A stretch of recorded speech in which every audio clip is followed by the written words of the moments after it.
So hari ini kita akan sambung Mathematics, chapter Mathematics Form 3, Consumer Mathematics, Saving and Investment, Credit and Debts.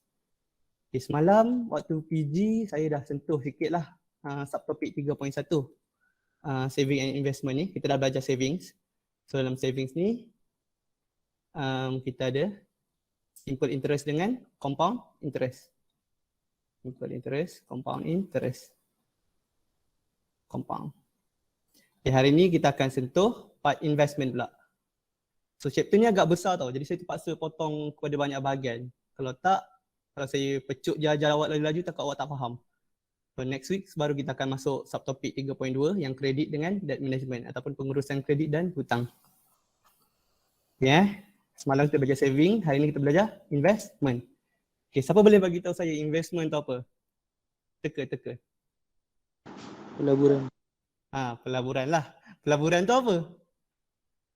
Saham. Saham tu termasuklah salah satu pelaburan yang awak boleh dapat. Okay. So basically, okay, sebelum kita masuk investment tadi, kita recap balik yang semalam kita belajar. Tak silap saya kelas Kak Yani pun, kelas Cikgu Yani pun dah ajarkan savings. Simple interest dengan compound interest ni. Lepas tu ada Islamic banking yang mana kita belajar principle of wadi'ah dengan hibah. So dalam savings tu kita ada 3 jenis account. Kalau awak buka kat bank ada savings account, fixed deposit account dengan current account.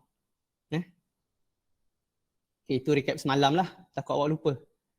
Okay, hari ni kita belajar investment. Tadi kawan awak cakap investment tu pelaburan. Kalau pelaburan tu contohnya saham. Betul lah tu, saham. Saham kita panggil ni shares. Bahasa Inggeris dia shares lah. Selain shares kita panggil saham tu stock. Stocks. Kalau awak dengar stock market, benda ni lah saham lah tu.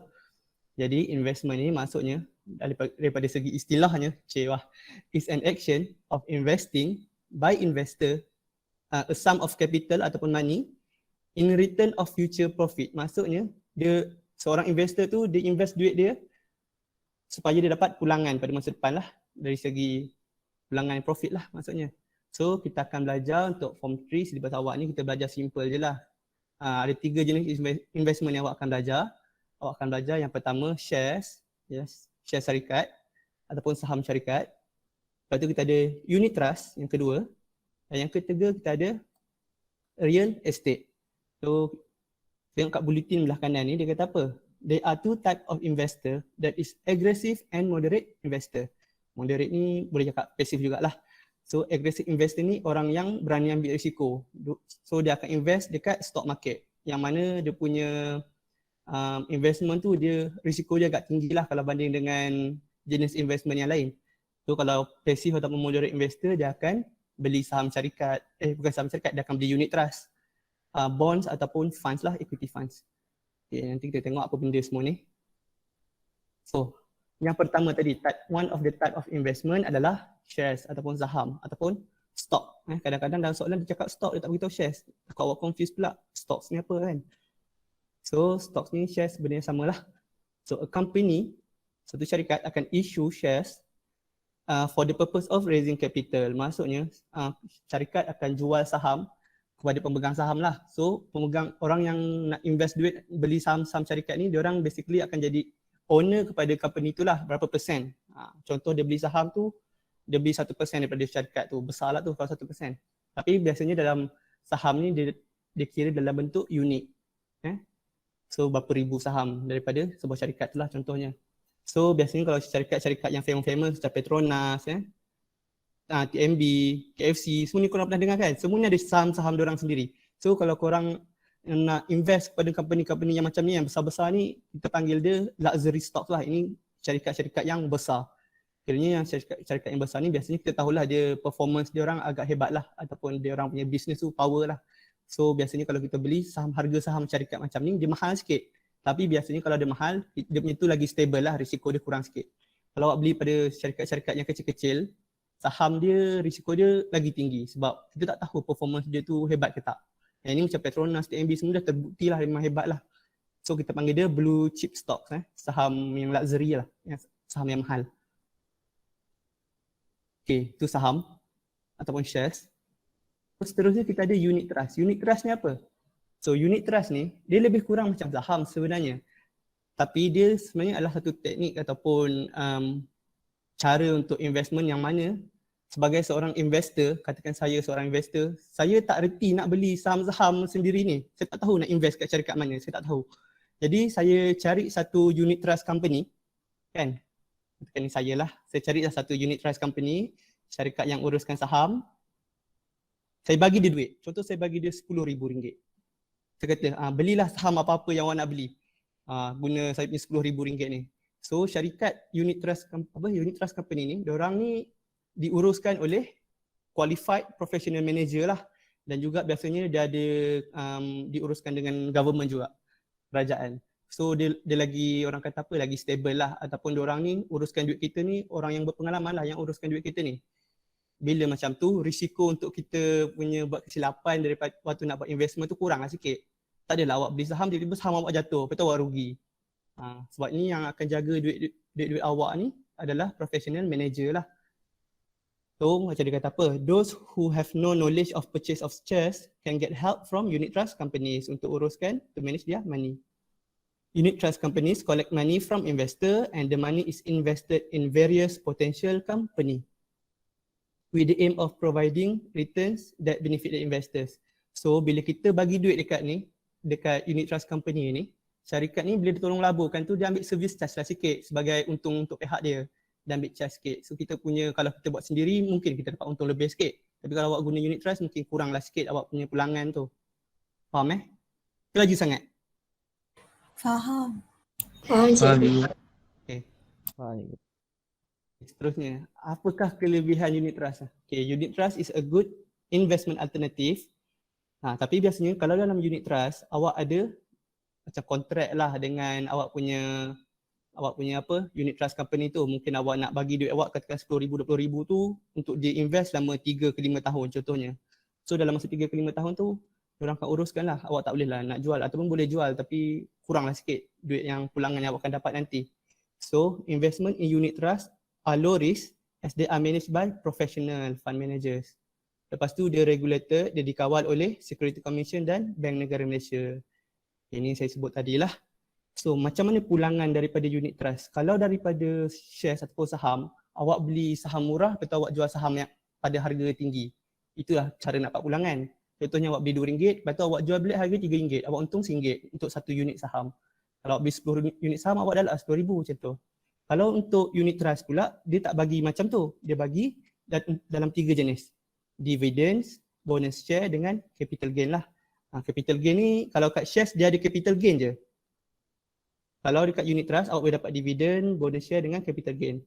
Dividen ni macam mana? Usually receive at the end of financial year. Dia macam interest lah. Dia bagi, apa?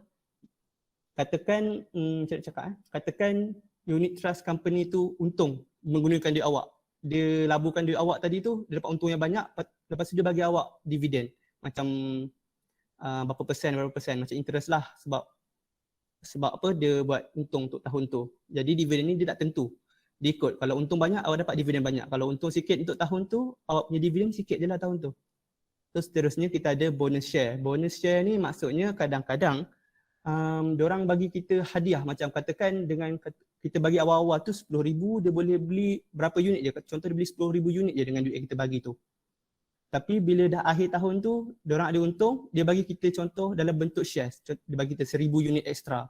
So kita jadi pemegang saham yang 10,000 campur 1,000 jadi 11,000 unit saham yang kita ada, kita pegang waktu tu. Dan last sekali capital gain. Capital gain ni macam tadilah, kalau harga saham yang unit trust ni tolong belikan tu meningkat. So untung tu secara tidak langsung indirectly affect kita punya pulangan lah, kita punya profit lah sekali tu. Okay, faham Okay, yang ketiga kita ada real estate. Real estate ni apa? Real estate ni adalah investment yang tidak bergerak ataupun kita panggil macam ni lah, land, tanah, rumah ataupun commercial lot kan. Itu benda yang kita invest, benda tu tak bergerak kat mana. Kita nampak dia ada kat situ macam tanah kan. Awak beli tanah, lepas tu awak jual beli tanah tu. Ataupun awak boleh sewakan tanah tu. So awak boleh dapat untung. Katakan awak beli 5 tahun lepas ataupun 10 tahun lepas, waktu tu harga tanah murah. Lepas tu tiba-tiba dia bina hospital, dia bina benda-benda kat keliling area tu kan. Jadi harga tanah dekat kawasan tu jadi lagi mahal. Macam rumah pun sama, benda yang sama. Rental dan capital gain lah. Awak beli rumah supaya awak boleh sewakan ataupun awak dah tunggu masa yang lama, awak tunggu harga rumah makin naik, lepas tu awak jual rumah tu awak dapat untung. Itu pulangan dari segi rumah dengan tanah lah. Commercial lot sama, commercial lot ni rumah kedai. Rumah kedai, awak beli rumah kedai banyak-banyak, biasanya orang kaya je lah nak beli. Rumah kedai ni mahal sikit. Awak beli macam 2-3 rumah kedai sebaris, lepas tu awak sewakan dekat kedai-kedai yang nak buka kat situ. So dia orang akan bagi awak sewa lah, sewa buka kedai kat awak punya commercial lot tu. Lepas tu kalau awak dah tak nak bagi sewa awak punya commercial lot, awak boleh jual. Benda yang sama lah. So itu adalah real estate lah. Okay faham simple je. Ni introduction lagi. Cikgu. Okay, tapi real estate, bila nak beli real estate ni, investment dia kita kena kaji, ada 3 faktor yang kita kena kaji lah sebelum awak beli real estate ni. Yang pertama, kita ada economic situation. Maksudnya apa? Yang ini biasanya berdasarkan negara tu lah. Macam dia kata apa? The country economic situation will increase the real estate prices because demand for real estate will increase. Contohnya negara-negara yang maju. Contoh kat Jepun, dekat UK, dekat Hong Kong kan. Yang negara-negara yang maju ni, diorang punya harga tanah tu mahal. Jadi kalau awak mampu beli, biasanya investment dia akan jadi lagi bagus lah sebab awak beli, lepas tu orang nak duduk kat tempat-tempat yang macam ni. So bila awak jual balik dia akan jadi lagi mahal. So kena tengok economic situation negara tu kalau nak beli. Dan kita kat Malaysia, saya boleh kata harga tanah kat Malaysia masih okey lagi untuk beli sekarang ni lah. Untuk location pula, kita boleh tengok the properties that are strategically located near vastly developed cities. Maksudnya, kalau lokasi awak beli rumah ataupun tanah tu dekat kawasan bandar, itu adalah faktor yang bagus lah. Sebab apa? Kalau kat bandar ni, demand untuk orang beli rumah ataupun beli tanah ni lagi banyak. Kalau kita banding dengan rural area. Rural area ni kawasan kampung lah. So siapa nak beli rumah sangat kat area kampung kan? Biasanya orang akan beli untuk buat investment, orang akan beli dekat area bandar lah. Sebab apa? Pulangan dia lagi besar. Boleh je beli kat area kampung kalau awak tahu dia akan buat pembangunan kat area tu. Mungkin awak boleh beli. Itu location yang kedua, faktor yang kedua. Faktor yang ketiga, political situation. Ini pun sama macam economic situation tadi, dia berdasarkan negara. Kalau negara tu bergolak-galik, contoh ke Afrika kan, negara tu banyak perang, ada perang saudara semua kan. Macam ke Afghanistan sekarang ni kan. Jadi kat situ, siapa nak beli rumah? Tak ada orang nak beli rumah, tak ada orang nak beli tanah. Jadi harga real estate dekat area yang ada political situation yang teruk, yang bergolak-galik ni, dia akan jadi lagi rendah. Sebab tak ada demand, orang tak nak beli. Macam kat Afghanistan, orang semua lari pada rumah kan, nak keluar daripada Afghanistan, tak nak duduk kat situ. Jadi harga nilai real estate awak berkurang. Jadi kalau awak nak beli real estate, awak kena tengoklah 3 faktor-faktor ni. Kalau kat Malaysia, alhamdulillah lah kita taklah bergolak-galik sangat kan. Mungkinlah awal-awal hari tu sekejap ataupun waktu awal-awal COVID mungkin teruk sikit lah, tapi sekarang dah okey sikit. Okay. Bila kita cakap pasal investment kan, biasanya bila kita buat investment, kita nak profit. Profit tu, term yang kita gunakan dalam chapter kita ni, chapter 3 ni, kita panggil dia return of investment ataupun ROI. Okay, apakah maksud ROI itu? ROI refers to the return of value of each ringgit invested by investor. Maksudnya nilai setiap ringgit yang kita keluarkan. Jadi biasanya ROI ni, dia reflect the ratio of profit or loss. Kalau awak punya ROI tu positif, maksudnya awak untung. Kalau awak punya ROI tu negatif, awak rugi. Dan biasanya nilai ROI ni kita tunjuk dalam bentuk percentage, dalam bentuk peratusan. Ya. So formula untuk ROI kita ada ROI is equal to total return, maksudnya berapakah pulangan yang awak dapat ataupun keuntungan yang awak dapat, awak bahagikan dengan value of initial investment ataupun berapakah yang awak keluarkan awal-awal sekali. Jadi awak darab dengan 100%, awak akan dapat nilai ROI tu. Boleh ada yang tak faham ke ROI? Okay, faham. Faham cikgu. Okay, sekarang kita tengok example yang pertama. Example 10 daripada buku teks awak. Example yang pertama dia kata apa? On 1st January 2018, one city invested 3,000 units. Value of RM2 per unit in amanah saham Bumi Putra ASB. ASB ni dia unit trust. Okey, tak apa. Katakanlah dia beli 3,000 unit lah dengan harga RM2. Jadi kita nak kira macam mana? Nak tulis macam mana? Initial capital je lah. Tuliskan pen biru. Bismillahirrahmanirrahim. Initial capital. Capital ni saya cakap tadi dia adalah duit lah lebih kurang. Adalah 3,000 unit. Darab RM RM2. Awak akan dapat RM 6,000. So ini adalah initial capital awak lah. So dia kata apa seterusnya? Dia kata for the financial year ending 31st December 2018, daripada 1 Januari, maksudnya dia setahun. Dia beli awal tahun, dia jual akhir tahun. Bukan dia jual, dia jual akhir tahun nanti. Amanah Saham Bumiputera unit trust ni dia bayar dividen dekat Puan Siti. Maksudnya dia untung lah kan, dia dapat 5% extra. Lepas tu 1 Januari 2019 Puan Siti jual semua saham yang dia beli tadi, 3,000 tadi, dengan harga RM2.20 sebab harga saham yang dia beli tu naik. Jadi what is the return of investment for Puan Siti? Dia tanya awak punya ROI. So macam mana nak kira? Kita dah kira dia punya initial capital RM6,000. So seterusnya kita kira dia bagi dividen. So nak kira dividen, dia macam awak kira interest lebih kurang lah. 5%. 5% awak tulis 5%. Jangan tulis 5. Awak tulis 5 salah. 5% darab dia beli 3,000 unit. Ataupun kalau awak tulis 3,000 unit kena darab dengan tu. Tak apa. Tulis RM 6,000. Sebab awak keluarkan awal-awal tu RM6,000 kan. Jadi bila macam ni awak akan dapat masuk kalkulator awak dividen yang diterima RM300. Okey, sekarang dia kata harga saham, harga unit yang dia beli tu naik daripada RM2 jadi RM RM2 RM2.20. Jadi increase the price of 20 cents lah. So basically dia increase of units is equals to RM2.20 tolak RM2 sama dengan RM 20 sen. Dia naik sebanyak 20 sen. So bila awak ini adalah per unit. Jadi bila awak dah tahu peningkatannya sebanyak 20 sen, awak kalilah dengan 3,000 unit tu. Sebab bila last kali nak jual tu, dia jual semua kan. Dia kata dia sold all the shares. So semua 3,000 unit tu.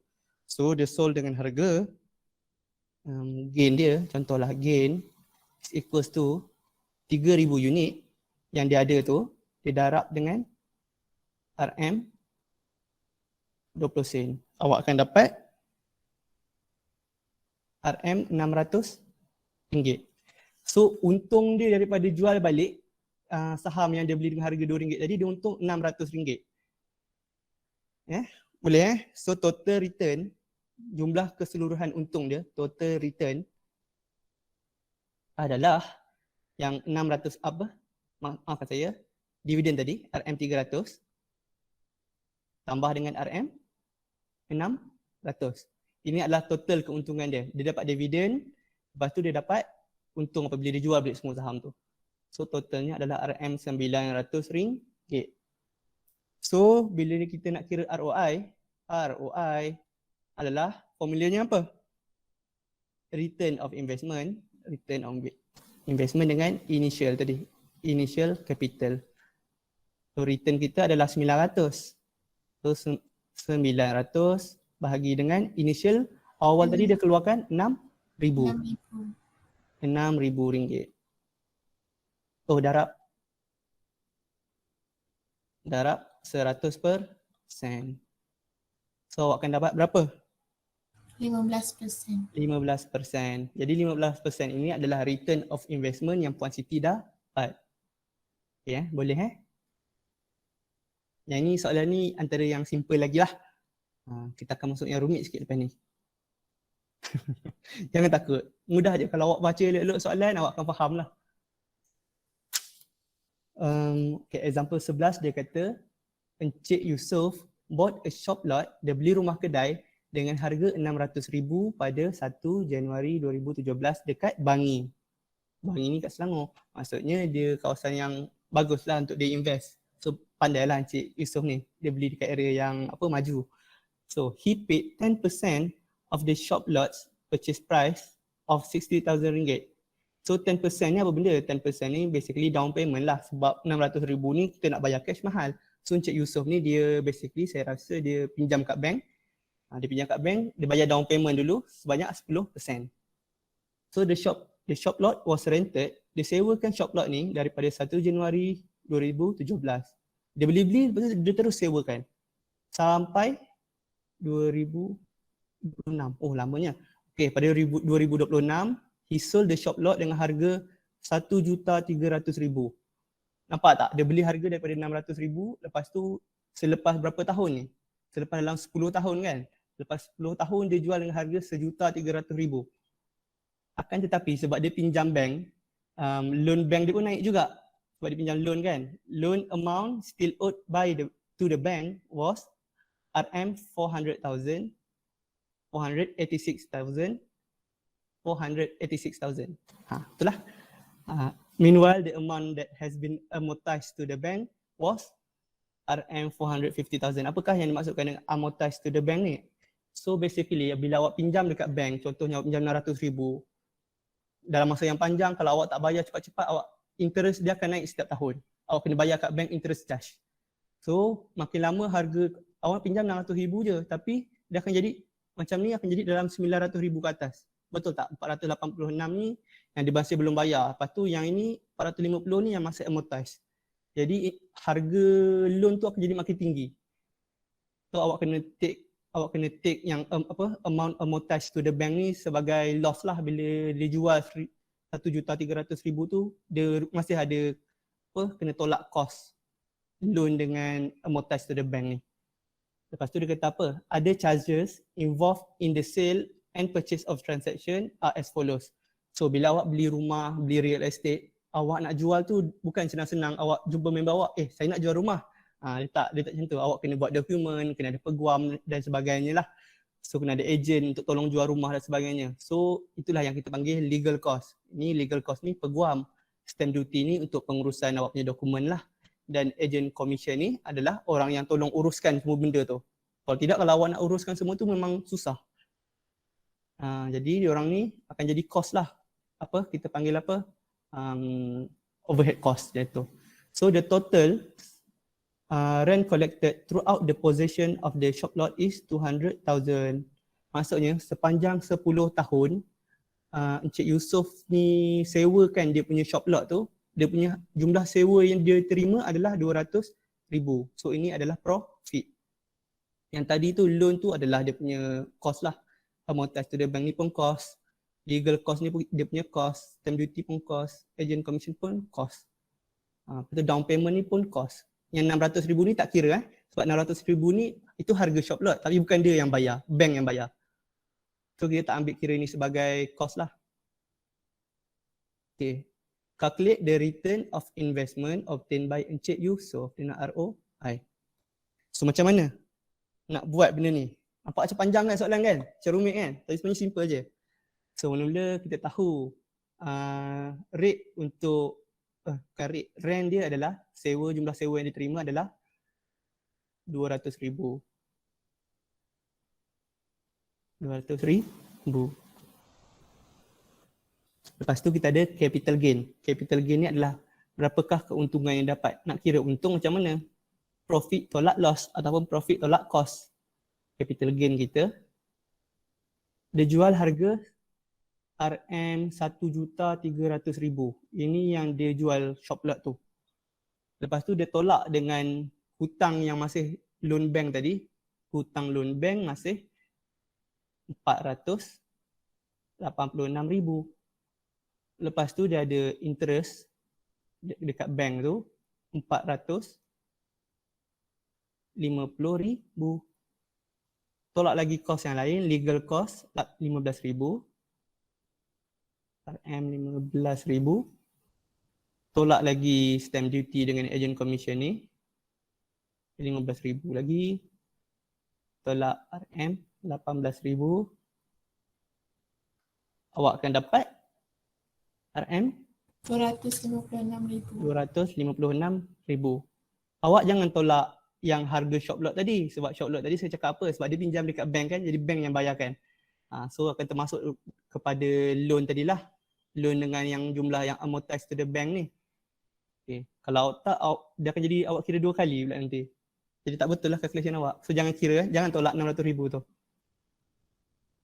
Lepas tu total return kita berapa? Berapakah pulangan yang diterima oleh Encik Yusof?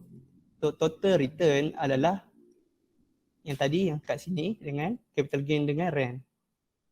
So rent kita 200,000, RM 200,000 tambah RM 256,000. Berapa jumlahnya? 456,000. Okay, sekarang kita dah ada total return.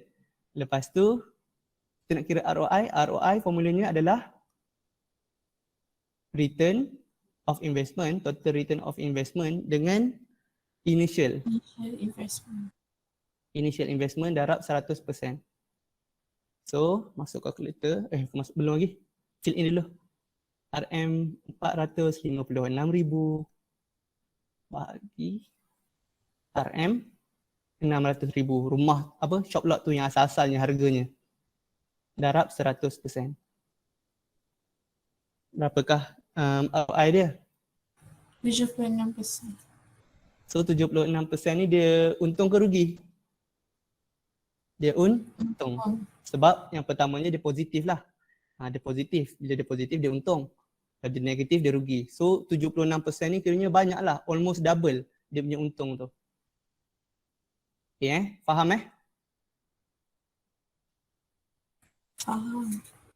Alright. Sekarang kita tengok example yang ke-12. So example yang ke-12, Encik Hussein bought a house on 1st January 2015 in Ceras at RM 300,000 and cleared 10% down payment of 30,000. Maksudnya harga rumah tu 300,000.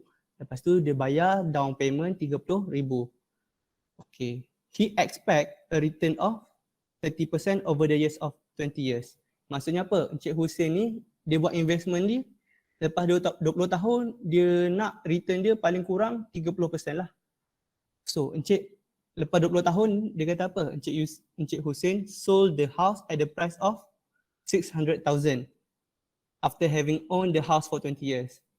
The loan amount amortized to the bank was RM 475,000. During that period, he managed to earn a rent of 60,000. So ini adalah dia punya harga dijual. Amortized to the bank ni dia punya cost lah kan. Dia punya hutang dia yang masih tinggal, hutang loan tu. Dan dia bayar down payment pun negatif juga. They managed to earn a rent of 60,000. Ini adalah positif lah, dia untung lah 60,000 sebab dia sewakan dia punya rumah tu. Ada expenses adalah stamp duty, agent dengan legal cost. Ini semua cost, semua negatif. Maksudnya semua rugilah maksudnya. So macam mana nak kira tadi saya kata, okay, kita listkan dulu apa kita tahu.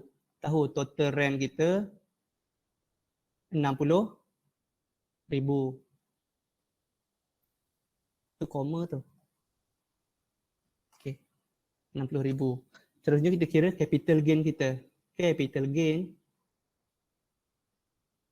adalah 600,000 sebab dia jual rumah tu dengan harga 600,000. Tolak dengan semua kos-kos dia ataupun hutang dia. So tolak 400. Betul ke ni? Tolak kan? Kita tolak dulu apa yang pertama kita ada down payment. Down payment 30,000. Tolak 30,000. Lepas tu kita tolak amortized to the bank tu, jumlah yang amortized to the bank RM 475,000. Lepas tu kita tolak kos-kos yang lain. Kos-kos yang lain ada apa? Ada RM 4,000, RM 2,000 dengan RM 4,000 untuk legal cost. Jadi berapakah capital gain yang diterima? Apa ada calculator? Ke saya kena guna calculator saya?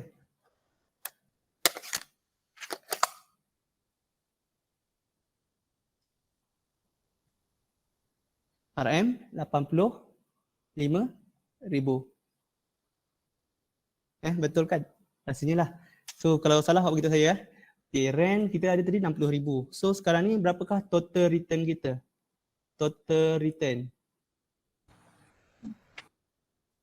RM 60,000 campur RM 85,000. Ini adalah pulangannya lah. So berjumlah 85 campur 145,000. 145,000. So sekarang ni kita nak kira ROI. So ROI, return of investment kita dalam percentage adalah return over initial capital. So return kita RM 145,000 bahagi RM, harga rumah tu berapa? 300,000. 300,000. Darab 100%. Awak akan dapat 48.33%. Jadi ini adalah ROI dia. Jadi dia Encik Hussein ni untung ke rugi? Dia untung lah kan? Untung. Jadi Untung. ROI dia adalah 48%. Dia expect, tadi dia cakap dia expect 30%.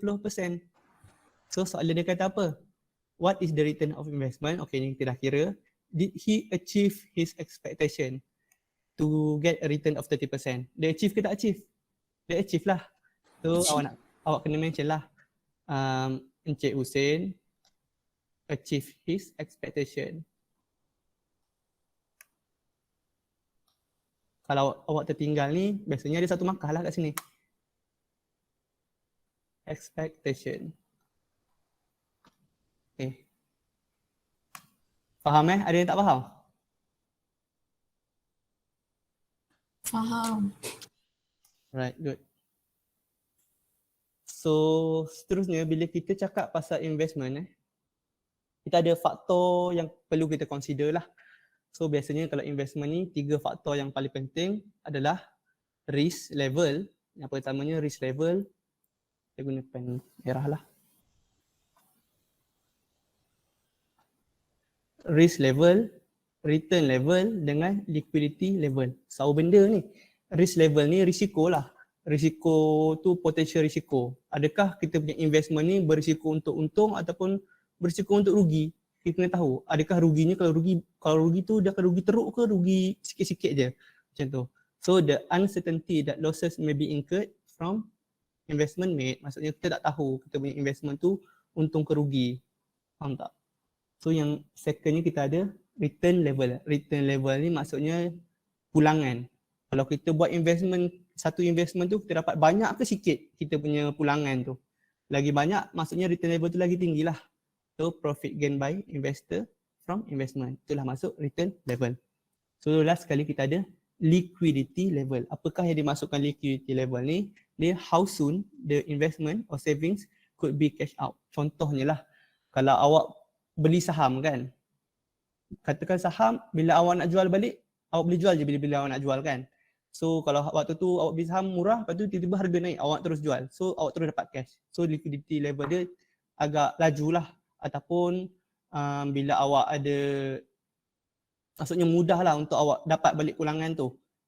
Kalau rumah pula contohnya macam real estate, bila awak beli rumah, awak kena tunggu masa yang panjang nak tunggu harga rumah tu naik. Lepas tu awak nak tunggu ada orang nak beli pula rumah awak, faham tak? So liquidity level untuk real estate dia rendah.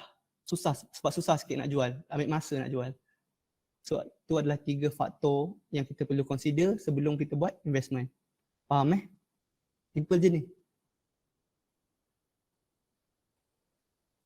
Saya harap faham tadi maksud risk level, return level dengan liquidity level tu. So ini adalah contoh investment yang awak boleh buat. So yang pertama kita ada savings. Kenapa savings ni investment? Sebab bila awak buka account savings, kita akan dapat interest. Bank akan bayar interest, faedah kepada kita. Faedah tu tengoklah berapa persen dia akan bagi pada akhir tahun tu. Fixed deposit account pun kita panggil investment. Sebab kita akan dapat interest. Biasanya kalau awak buka fixed deposit account, interest yang diterima lagi banyak daripada saving account. Risikonya pun tak ada sebab awak simpan duit je. Lepas tu akhir tahun bank akan bagi awak duit. Interest. So dia tak ada risk. Dia risk free. Cumanya pulangannya rendah. Sebab biasanya dalam 1%, 2% ataupun kalau tinggi sikit mungkin 3%, 4% macam tu. Tapi bila nak dapatkan balik pulangan tu mudah sebab dia kan duit yang awak simpan je. Lepas tu dia masukkan faedah pun dalam bentuk duit dalam bank awak terus directly. So liquidity levelnya high. Kiranya senang lah awak nak cash out benda tu. Terusnya kita ada company shares. Ini yang tadilah. Bila company shares, dia risikonya adalah tinggi. Sebab apa? Sebab dia depend dengan performance syarikat tu. Kalau syarikat tu perform, untung lah awak. Kalau syarikat tu tak perform ataupun dia tak untung kan, syarikat yang awak labur tu tak untung, awak rugi sebab awak invest kat company tu tapi company tu tak perform. Awak rugilah. So pulangan dia pula high risk biasanya, return dia tinggi juga. Itu yang bagusnya company shares ni. Biasanya orang yang agresif, investor yang agresif, diorang akan beli saham syarikat lah. Okay, liquidity level ni moderate. Sebab apa? Biasanya kalau syarikat ni awak nak cash out, dia kena buat legal document lah, nak tukar daripada bentuk saham tu pada duit. So kita panggil dia moderate lah, sederhana. Dia taklah selaju secepat savings dengan fixed deposit. Yang keempat, kita ada real estate, rumah ataupun tanah dan shop lots lah. Risk level dia sederhana sebab, nak cakap sederhana ni sebab apa? Sebab kita tak tahu dalam masa 5 ke 10 tahun tu kawasan tu akan maju ke tak, ataupun akan ada masalah ke dekat kawasan tu dan sebagainya. Mungkin kawasan tu kawasan banjir dan sebagainya, harganya rendah lah sikit kan. Lepas tu return level dia tinggi. Bila awak beli rumah, lepas 10 tahun harga rumah tu memang akan naik. Sekarang ni tak pernah lagi lah ada kes di mana awak beli rumah, lepas 10 tahun harga rumah tu turun. Tak ada. Kalau awak beli rumah, memang lepas 7 ke 10 tahun memang akan naiklah harga rumah tu. Lepas tu liquidity level dia low, rendah. Sebab apa? Dia ambil masa yang sangat lama nak jual rumah tu, nak kena tunggu. Lepas tu nak jual tu ada banyak dokumen-dokumen, ada urusan-urusan je lah, legal benda yang awak kena uruskan sebelum awak boleh jual. So liquidity level dia rendah. Yang terakhir kita ada unit trust. Dia macam syarikat tadi, cuma kita bagi duit kita kepada unit trust company, syarikat unit trust untuk uruskan duit kita tu. So risk level dia low. Dia bukan risk free dia low, dia rendah. Sebab apa? Dia masih ada peluang untuk rugi, cumanya rendahlah peluang untuk rugi tu sebab orang yang uruskan duit kita tu profesional. Lepas tu benda tu regulated lah daripada Security Commission ataupun government. Pulangannya sederhana. Pulangannya sederhana, liquidity level dia pula tinggi. Cepatlah sebab yang bagi awak pulangan tu bukannya daripada syarikat-syarikat yang dilaburkan saham itu, tapi unit trust company tu yang akan bagi awak pulangan. Diorang buat untung diorang beli kumpulan-kumpulan syarikat, contohnya awak bagi 10,000. Dengan 10,000 tu bukan dia beli satu syarikat saja, tak. Dia pecah-pecahkan, dia beli mungkin dalam 10 syarikat ni saham berbeza dia gabungkan. Lepas tu keuntungan tu dicampurkan baru dia bagi ke awak. So mudahlah nak jual balik ke kita. Okay. Seterusnya kita ada cost averaging strategy. Saya ada typo ni. Ni huruf A averaging strategy. So apakah yang dimaksudkan dengan cost averaging strategy? Ini adalah purata lah. Purata harga. Bahasa Melayunya. Tak silap sajalah. Okay, strategi ni is a technique where investor invest in shares with a fixed amount for a certain period. Maksudnya, saya habiskan dulu. Such as monthly, quarterly, yearly, regardless of stock market. Contohnya lah, awak ada RM10,000. Pada awal tahun, awak ada RM10,000. Harga saham yang awak nak beli tu, contohnya harganya RM1. Awak terus beli dengan RM10,000 awak tu, awak beli 10,000 saham. Terus sekaligus, lamsam. Faham tak?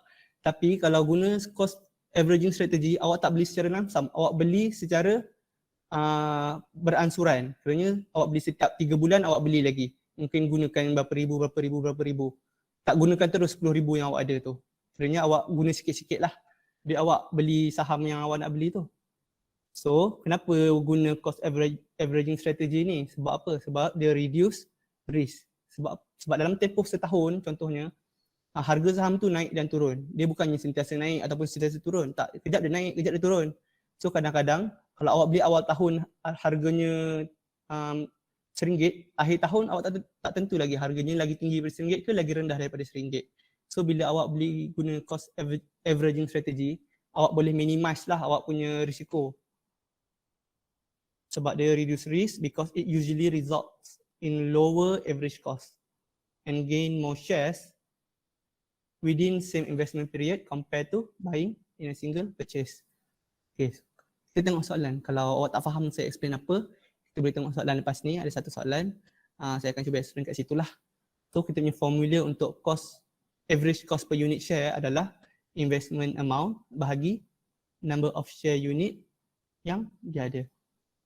Okay, kita tengok soalan supaya awak faham. Sebab kadang-kadang saya explain mungkin awak confuse kan. Okay, kita tengok soalan yang example 13. Dia kata apa? Below are two investors who plan to invest in shares using different strategy. So kita ada Puan Linda dengan Mrs. Esther Wong. Okay, kita tengok Puan Linda dulu. Puan Linda ni dia kata apa? I want to invest a lump sum of RM20,000 to buy Pelita company shares at RM2 a unit. Maksudnya Puan Linda ni dia nak beli secara lump sum, dia nak terus guna RM20,000 yang dia ada tu untuk beli saham syarikat Pelita ni dengan harga RM2 satu unit. Mr. Esther Wong pula dia kata apa? Dia kata, I would like to invest RM20,000 to buy shares and would accumulate the shares in the designated months by spending the same amount of money. Apakah yang dimaksudkan? Maksudnya Mr. Esther ni dia punya RM20,000 tu dia bahagikan kepada, kalau kat soalan dia dah bagi dah bulan dia. 1 bulan, 2 bulan, 3 bulan, 4 bulan, 5 bulan.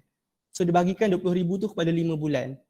Maksudnya setiap bulan tu dia hanya spend RM20,000 bagi 5, RM4,000 saja. Dia tak guna terus RM20,000 macam Puan Linda. So dia guna RM4,000 kat sini, dia guna RM4,000 dekat sini. RM4,000 dekat sini.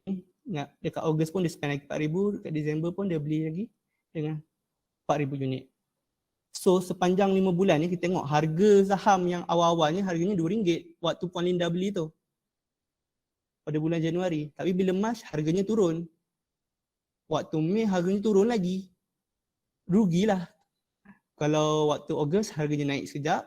Lepas tu harga Disember. Waktu Disember harganya sama. RM2 juga. Okay. Calculate the average cost per unit and the number of shares owned by Puan Linda and Mrs. Wong. So Mrs. Wong ni basically dia guna cost averaging teknik lah. Strategi. So macam mana nak kira average cost per unit tadi? Kita kira Puan Linda dulu sebab Puan Linda ni simple je. Puan Linda. Dia nak apa? Average cost per unit dengan number of shares. So nak kira average cost per unit, kita kena tahulah berapa unit yang Puan Linda ni beli. Dia kata Puan Linda spend RM20,000. So total share yang Puan Linda boleh beli, total share adalah RM20,000 bahagi dengan berapakah harga satu unit? RM2. RM2. Jadi jumlah share yang Puan Linda boleh beli dengan RM20,000-nya untuk beli satu unit yang RM2 ni adalah RM10,000. Dia boleh beli 10,000 unit saham. Okay, sekarang ni kita nak kira average cost per unit. Average cost tadi formulanya adalah investment amount bahagi number of shares kan. So 10,000. Jadi average cost per unit dia adalah RM2 juga. RM2 juga. Ini adalah average cost per unit. Per unit. Okay, kita dah ada average cost per unit dengan number of shares. Number of shares dia 10,000 unit, average cost dia RM2. Okay, seterusnya kita tengok Mrs. Esther Wong pula. Mrs. Esther Wong. Okay, sebab dia guna cost averaging strategy, untuk mudah saya syorkan guna table lah, kalau tidak awak tak nampak. Jadi kita boleh buat table. Contohnya kita bahagi 4 dulu.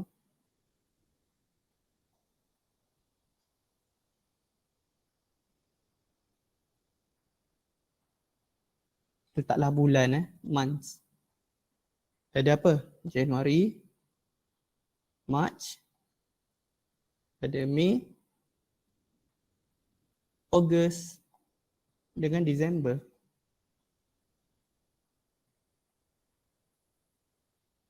Oh, sengit. Okay. Okay, months kita ada. Lepas tu investment. Investment tadi sebab 20,000 tu dia bahagi kepada 5 bulan. Dia keluarkan, Encik Mrs. Esther Wong ni keluarkan RM4,000 untuk setiap bulan ni. RM4,000. So total dia adalah 20,000 lah. 20,000. Okay, sekarang ni seterusnya kita boleh tengok harga per unit dia adalah RM2. Untuk Januari harganya RM2. Price per unit RM2. Pada bulan Mac harganya RM1.80. Pada Mei harganya RM1.60. RM2.10 dengan RM2 saja. So, berapakah number of share yang diterima pada bulan Januari yang Puan Esther terima dengan investment RM4,000 tu? So, basically RM4,000 ni awak bahagilah dengan RM2. RM4,000 ni awak bahagi dengan RM2. So, awak akan dapat RM4,000 bahagi 2 berapa? 2,000. Number of shares. Okay, 2,000. Dia dapat pada bulan Januari dia dapat beli 2,000 unit saham. Pada bulan Mac, RM4,000 bagi RM1.80. 2,222. 2,222. Sebab saham murah pada waktu Mac ni, dia boleh beli banyak lagi daripada yang awalnya harga RM2, dia boleh beli 2,000 je. Bila harga saham jatuh, dia beli pada harga yang murah, dia boleh beli lagi banyak saham dengan nilai yang sama, RM4,000. Bila harganya turun lagi kepada RM1.60, dia maksudnya mestilah dia boleh beli lagi banyak lagi number of saham tu. So akan jadi 2,500. Kan? Okay. Bulan Ogos pula harga saham tu meningkat kepada RM2.10. So dia boleh beli sikit je lah. Dia akan berkurang. So 4,000 bahagi RM2.10 awak dapat berapa? 1,904. 1,904. So berkurang sikit. Tapi dia masih untung kalau awak consider yang bulan Mac dengan bulan Mei ni. Sebab dia beli extra 222, lepas tu dia beli extra 500 lagi unit saham. So untuk Disember RM2, harga yang sama maksudnya 2,000. So total saham yang Mrs. Esther Wong ni beli, kita campur lah semua number of share tu. Berapa? 2,000 campur 2 campur 2,500 campur 1,904 dan 2,000. Awak dapat? 10,626. 10,626. Jadi total share yang Puan Esther ada, total share yang Puan Esther dapat adalah 10,626 unit. Sekarang ni kalau awak bandingkan dengan Puan Linda beli langsam awal tahun. Dia beli terus guna 20,000 tu dia beli dengan harga RM2. Dia dapat 10,000 je unit. Kalau Mrs. Esther Wong ni, dia dapat extra 626 unit. Maksudnya dia pegang lagi banyak saham lah berbanding dengan Puan Linda dengan nilai yang sama. Diorang dua-dua invest RM20,000. So average cost per unit untuk Mrs. Esther Wong ni apa pula nak kiranya? Formulanya adalah tadi average cost per unit adalah apa? Investment amount. Amountnya berapa? RM 20,000 sebab sama kan? 20,000 bahagi dengan total share. Total share-nya 10,626 sama dengan RM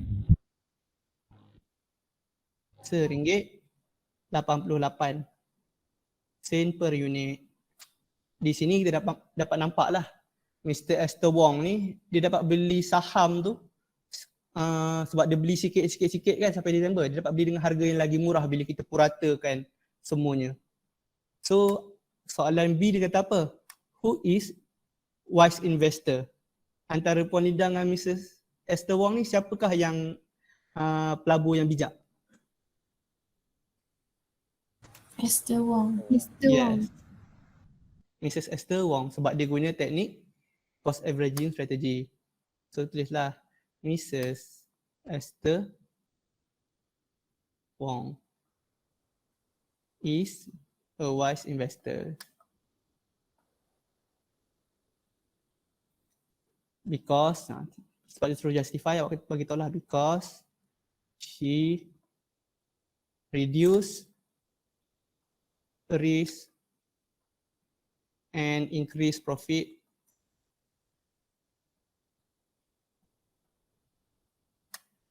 using cost averaging strategy.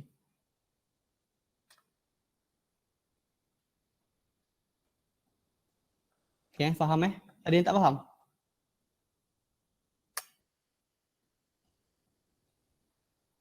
Okay, saya harap awak semua faham lah. Okay, cost advantage untuk cost averaging strategy tadi yang pertama lah. Okay, kita boleh take advantage pertukaran harga. So apa? Kadang-kadang harga naik, kadang-kadang harga turun. So bila harga turun kita boleh beli, when price is low kita boleh beli more units. So secara tak langsung kita punya saham akan jadi lagi banyak. Lepas bila kita nak jual balik last sekali, kata kita nak jual balik semua saham kita, kita akan dapat lagi banyak untung lah. So yang kedua, not influenced by emotion. So emotion ni apa? Emotion ni kadang-kadang kita nak laburkan 20,000 sekaligus rasa macam cuak kan, takut kan. Macam betul ke nak beli saham 20,000 ni? Awal tahun kan terus beli 6 saham. Takut rugi, takut untung. Kadang-kadang rugi, kadang-kadang untung. Kita tak sure. So kalau kita guna cost averaging strategy ni kurang lah sikit kita punya rasa takut tu. Sebab kita beli sikit-sikit kan. Kalau macam katakan syarikat tu tak perform, mungkin kita boleh kurangkan harga kita nak laburkan tu. Lepas tu last sekali kita lower the risk of loss. Kita kurangkan risiko rugi. Okay Faham So itu sahaja kelas kita untuk hari ini. Sekarang pukul 12. Okay. Investment, kita recap balik apa kita belajar. Kita belajar pasal investment hari ni, subtopik 3.1. Dalam investment ni kita ada shares, 3 type of investment, shares, unit trust dengan real estate. Lepas tu bila kita nak buat investment, kita kena consider beberapa faktor lah. So risk level, return level dengan liquidity level. Lepas tu last sekali baru tadi kita belajar cost averaging strategy. Bila kita nak, yang ni apply waktu nak beli shares lah. Dia tak apply dekat unit trust dengan real estate sebab tak ada benda tu. Kalau real estate awak kena bayar terus awal-awal, pinjam bank bayar. Kalau unit trust awak tak buat benda ni, company unit trust yang akan buat urusan jual beli ni. So cost averaging strategy ni hanya untuk shares je lah. Okay. Itu saja. Saya harap awak boleh buat mind test dalam buku teks awak. Ini bukan homework tapi ia akan sangat membantu awak lah untuk faham chapter ni. Sebab chapter ni dia kena, saya nak cakap dia kena awak selalu praktis baca soalan. Dia bukannya kena selalu buat latihan sebab dia tak ada pattern tau. Awak kena tahu apa yang awak baca dan apa awak nak kira. So lagi banyak latihan awak buat, lagi mahirlah awak untuk meneliti soalan tu. Biasanya orang kata dia tinggal tolak kos, dia tinggal hutang dan sebagainya kan. So dia tak masuk calculation awak akan salah. So buat latihan 3.1C, 3.1D dengan E ni lah dalam buku teks awak. Dia akan membantu awak lah. Tapi ni bukan homework. Kalau saya bagi ni sebagai homework, saya yakin awak tak buat. Tapi dia akan sangat membantu awak. So itu saja kelas kita untuk hari ni. Sekian, terima kasih. Assalamualaikum.